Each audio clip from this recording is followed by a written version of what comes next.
বন্ধ কৰো বন্ধ কৰো বন্ধ কৰো স্মাৰ্ট মিটাৰ বন্ধ কৰো বন্ধ কৰো বন্ধ কৰো 250 টকা হাজিৰা কৰি যদি আমি মাহেকত 2000 পৰা 2500 টকা যদি লাইটৰ বিল দিবলগীয়া হয় তো আমাৰ থাকিল কি আমি কি কৰি খাম বা কেনেকৈ চলিম এফালে মূল্য বৃদ্ধি আছে সিমান আজিকালিতো বজাৰ হাট যাবই নোৱাৰে কেৰাচিন মিঠাতেলৰ পৰা ধৰি আলু পিঁয়াজৰ পৰা ইমান মূল্য বৃদ্ধি হৈছে আৰু এফালে 250 টকা হাজিৰা কৰিম নে লাইটৰ বিল দিম 2000 টকা মাহেকত আমি খুব ধিক্কাৰ জনাইছোঁ চৰকাৰক যি এইবোৰ সিদ্ধান্ত লৈছে স্মাৰ্ট মিটাৰৰ আৰু এই স্মাৰ্ট মিটাৰ আমি কোনো কাৰণত আমি বাগান অঞ্চলত লগাবলৈ নিদিওঁ তাত লাগিলে যিমানে যি হৈ যাওক আমি লাগিলে কাজিয়া হৈ যাওক কিবা হৈ যাওক কিন্তু আমি স্মাৰ্ট মিটাৰ কোনো কাৰণত লগাবলৈ নিদিওঁ স্মাৰ্ট মিটাৰ আমি ভাঙি পেলাম হয়তো পেলাই দিম ক'ৰবাত নদীয়ে পুখুৰীয়ে ক'ৰবাত হ'লেও পেলাম কিন্তু আমি কোনো কাৰণত স্মাৰ্ট মিটাৰ লগাবলৈ নিদিওঁ এইটো স্পষ্ট কথা বাগান এৰিয়াত কোনো কাৰণত স্মাৰ্ট মিটাৰ নচলিব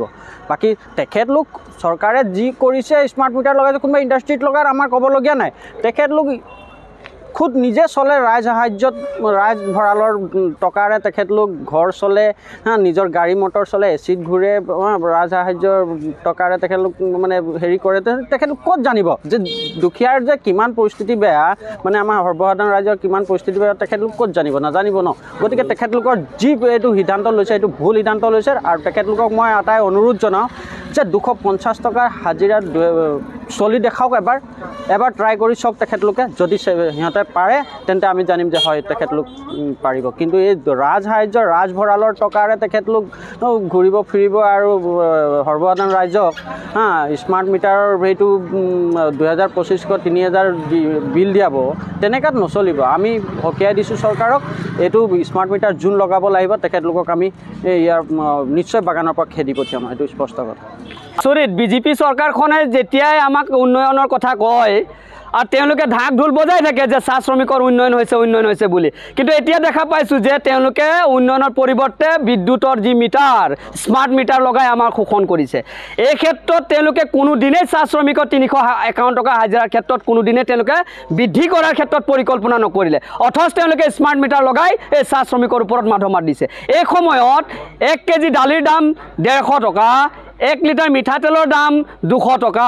1 কিলো চাউলৰ দাম সাধাৰণ যিটো চাউল ন্যূনতম যিটো চাউল 50 টকা এই সময়ত তেওঁলোকে কি কৰিছে স্মাৰ্ট মিটাৰ লগাইছে কেৰাচিন তেল বন্ধ কৰিছে বিনামূলীয়া চাউল দিয়াৰ নামত তেওঁলোকে এটা কেলেংকাৰীয়ে কৰিছে যেন অনুভৱ হয় কাৰণ কেৰাচিন তেল বন্ধ কৰি দিলে চাউল ফ্ৰী কৰি দিলে এনেকুৱা যদি তেওঁলোকে আমাৰ ওপৰত মনোবৃত্তি ৰাখে তেন্তে কিন্তু বিজেপি চৰকাৰ বেছি দিন আৰু টিকি নাথাকে আমি প্ৰতিবাদ জনাইছোঁ আৰু ধিক্কাৰ জনাইছোঁ অসমৰ মুখ্যমন্ত্ৰী মহোদয়ক আৰু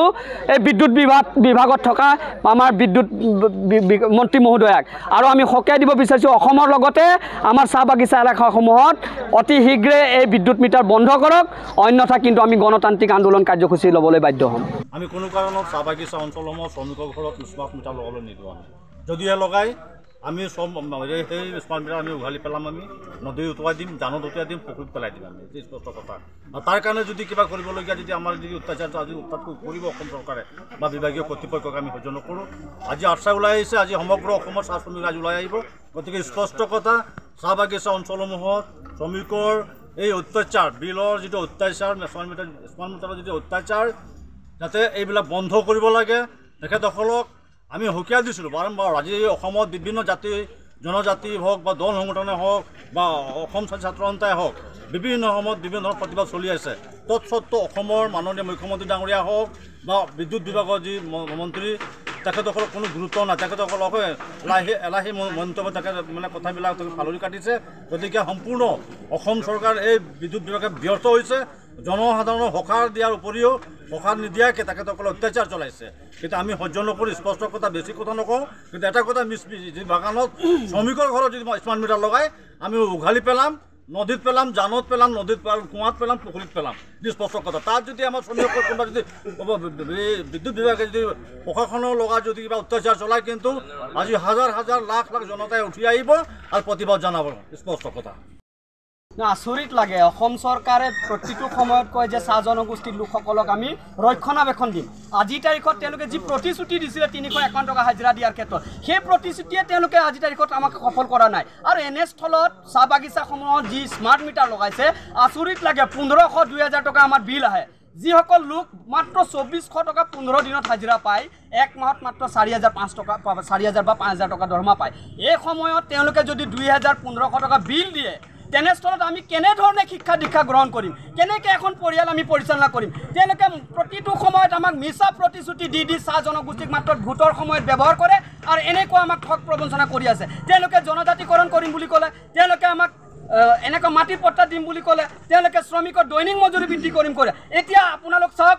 1 লিটাৰ মিঠাতেলৰ দাম হৈছে 200 টকা, 1 কেজি চাউলৰ দাম হৈছে 50 টকা। আজিৰ তাৰিখত কেৰাচিন তেল দোকানত পোৱাই নাযায়। এই সময়ত তেওঁলোকে মাত্ৰ বিল বৰুৱাৰ নামত আমাৰ চাহ শ্ৰমিকৰ লগত বা বাগিচা অঞ্চলৰ লগত গাঁওসমূহৰ অঞ্চলত এই লোকসকলৰ ওপৰত মাধমাৰ দি আছে। গতিকে আমি আজিৰ এই কাৰ্যসূচীৰ জৰিয়তে তীব্ৰ ভাষাৰে গৰিহণা দিছোঁ আৰু সকীয়াই দিব বিচাৰিছোঁ, যদিহে 7 দিনৰ ভিতৰত বাগিচা অঞ্চলসমূহত স্মাৰ্ট মিটাৰ বন্ধ নকৰে তেন্তে ইয়াতকৈ জংগী আন্দোলন কাৰ্যসূচী ল'বলৈ আমি বাধ্য হ'ম।